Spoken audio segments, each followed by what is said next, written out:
خیلی هستن که دانشجوان هنوز به میزان تحصیلات بالایی نرسیدن که بخوان خیلی تخصصی کار بکنن و دنبال کار دانشجویی.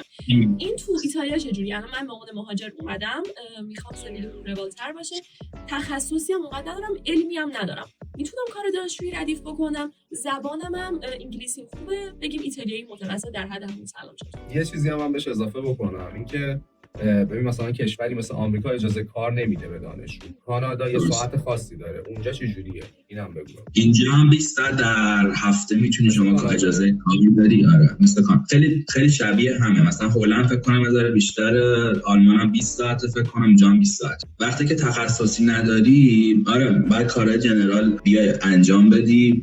خیلی دخترها مثلا اینجا میدونن که بیبی سیتری میکنن، مثلا یه خانواده رو پیدا میکنن، بچه‌شون رو برای چند ساعت نگه میدارن، یه پولی میگیرن. یا مثلا خیلی دیگه تو کافی شاپ میتونی کار مثلا تو بار کار کردن تو ایتالیا خیلی سخته، چون واقعا ایتالیایی عاشق کافه‌ان و یهویی اگه صبح وارد کافه بشی یه حجم زیر، یعنی خیلی با حرفه‌ای باشی بتونی جمعش کنی.